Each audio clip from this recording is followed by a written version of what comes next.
Добрый вечер. Hello, Вечерние everyone, выпуски and новостей, welcome ключевые back to the события дня. channel. Правительство Today обсудило we're экономические diving меры. deep into one of Подробности the в most репортаже. significant geopolitical developments of 2026. We're talking about the unexpected diplomatic breakthrough between the United States and Iran. This is a story that has been decades in the making, and what's happening right now could reshape the entire Middle East. So grab your coffee, settle in, and let's break down everything you need to know about these historic talks. Let me start by setting the scene. For over 4 decades, the relationship between Washington and Tehran has been nothing short of hostile. We're talking about mutual distrust, economic sanctions, proxy wars, and constant threats of military confrontation. But something changed this week. Something that has caught the attention of diplomats, military analysts, and everyday people around the world. Iran's President Pezeshkian made a stunning announcement. He has ordered Iranian diplomats to begin serious negotiations with the United States. Now, this isn't just some casual meeting or back-channel communication. This is an official directive from the highest levels of Iranian government. And here's where it gets even more interesting.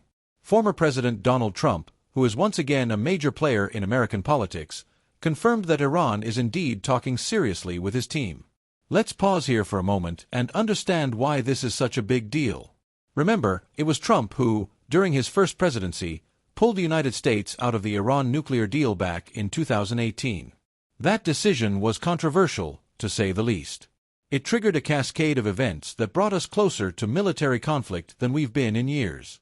So for Trump to now be the one facilitating talks with Iran? That's a plot twist nobody saw coming. But what exactly are these two nations talking about? Well, the primary focus is Iran's nuclear program. This has been the elephant in the room for years. Iran insists its nuclear program is purely for peaceful purposes, for energy generation and medical research. The United States and its allies, however, have long suspected that Iran's ambitions might include developing nuclear weapons capability. This suspicion has driven decades of sanctions, inspections, and international pressure. The previous nuclear deal, officially called the Joint Comprehensive Plan of Action or JCPOA, was supposed to solve this problem. Signed in 2015 under President Obama, it placed strict limits on Iran's nuclear activities in exchange for lifting economic sanctions. Iran was allowed to enrich uranium, but only to very low levels. Добрый вечер. Вечерние выпуски новостей, ключевые события дня. Правительство обсудило экономические меры. And billions of Подробности в dollars репортаже. in frozen Iranian assets were released. But when Trump withdrew from the deal in 2018, everything fell apart. He reimposed harsh sanctions on Iran, crippling their economy. Iran, in response, began violating the terms of the nuclear deal, enriching uranium to higher levels and reducing inspector access. The tension escalated to dangerous levels. We saw attacks on oil tankers in the Persian Gulf. We witnessed the U.S. assassination of Iranian General Qasem Soleimani. Iran retaliated by firing missiles at U.S. bases in Iraq. The world held its breath, wondering if full-scale war was about to break out. And now, here we are in 2026, and the two sides are talking again. What changed? Well, several factors are at play. First, the economic pressure on Iran has been immense. Years of sanctions have devastated their economy. Inflation has skyrocketed. The Iranian currency has collapsed. Ordinary Iranians have suffered tremendously, and this has created internal pressure on the government to find a solution. Second, regional dynamics have shifted. The conflict landscape in the Middle East is constantly evolving. Iran's regional allies and proxies have been engaged in various conflicts. The situation in Yemen, Syria, and Lebanon remains volatile. Iran is calculating whether continued confrontation with the West serves its interests, or whether diplomacy might offer a better path forward. Third, and this is crucial, there's a recognition on both sides that the current situation is unsustainable. Neither side wants war. A military conflict between the United States and Iran would be catastrophic. It would destabilize the entire region, spike oil prices globally, and result in massive casualties. Добрый Both вечер. Trump's Вечерние team выпуски and новостей, Iranian ключевые leadership события seem to дня. understand Правительство that finding обсудило a экономические diplomatic меры. solution Подробности is в in репортаже. everyone's best interest. But here's where things get complicated. Iran's supreme leader, Ayatollah Ali Khamenei, has issued a stark warning.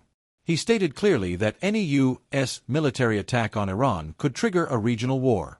This isn't an idle threat.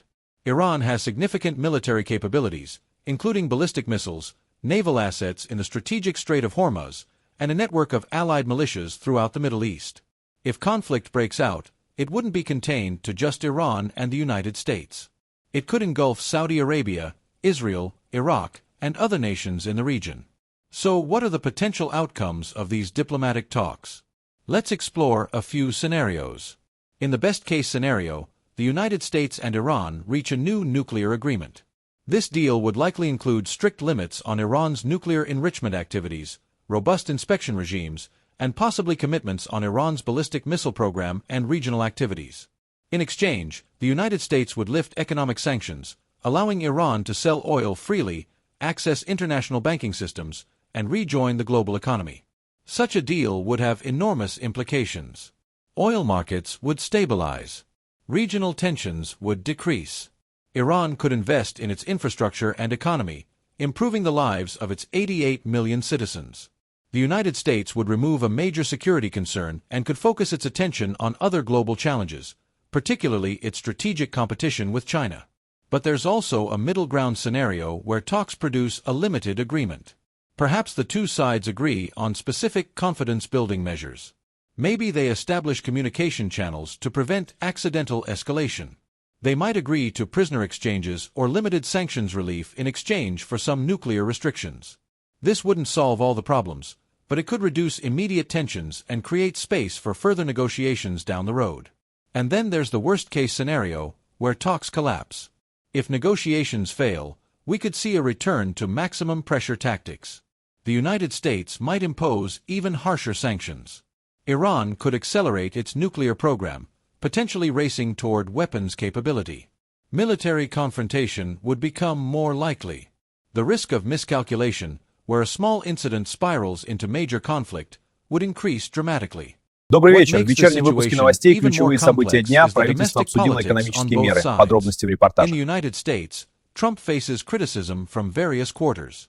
Some hawks in his party and in Washington think he's being too soft on Iran. They want continued pressure, not negotiations. Others worry that Trump might make a hasty deal without proper safeguards, repeating mistakes they believe were made in the original nuclear agreement. In Iran, President Pezeshkian represents a more moderate faction that favors engagement with the West. But he faces powerful hardliners who distrust any negotiations with America. The Revolutionary Guard Corps, Iran's most powerful military force, has significant political influence and may not support major concessions.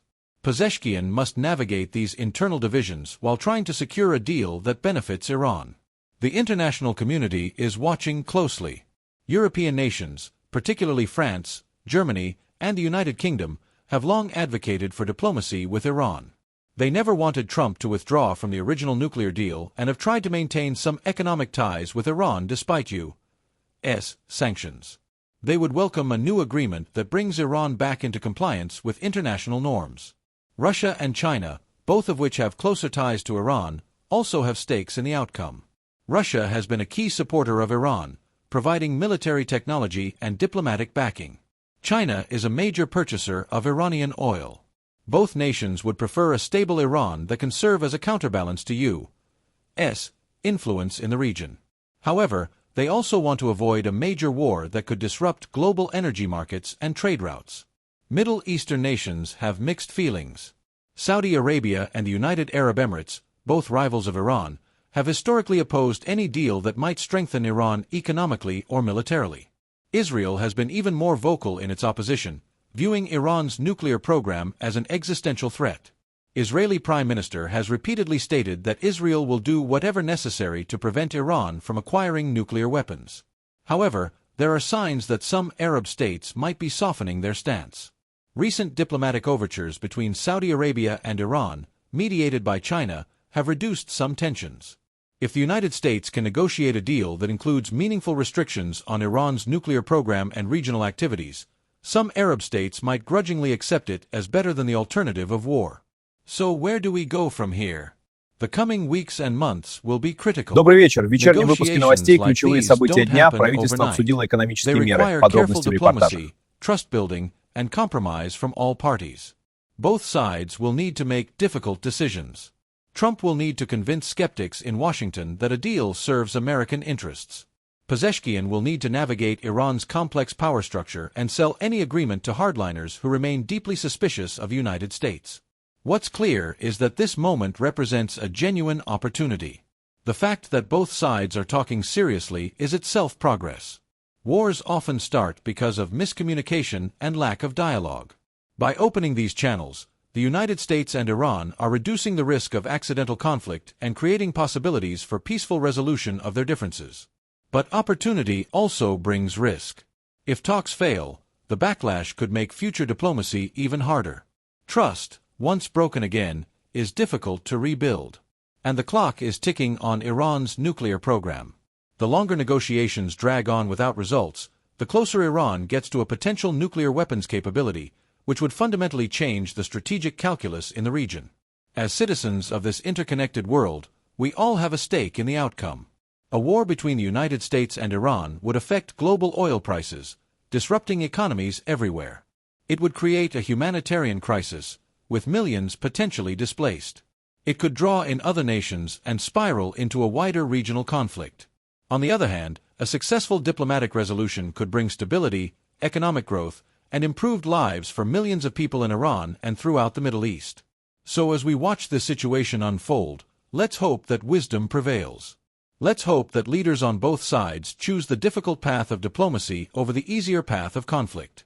Let's hope that they can find common ground, build trust, and create a framework that addresses legitimate security concerns while respecting the rights and aspirations of all nations involved. This is a story we'll be following closely in the days and weeks ahead. Make sure you're subscribed to the channel so you don't miss any updates. Drop a comment below and let me know what you think. Do you believe these talks will succeed? Are you optimistic or skeptical? I want to hear your perspective. Thank you so much for watching. Until next time, stay informed, stay curious, and let's keep hoping for peace. Take care, everyone.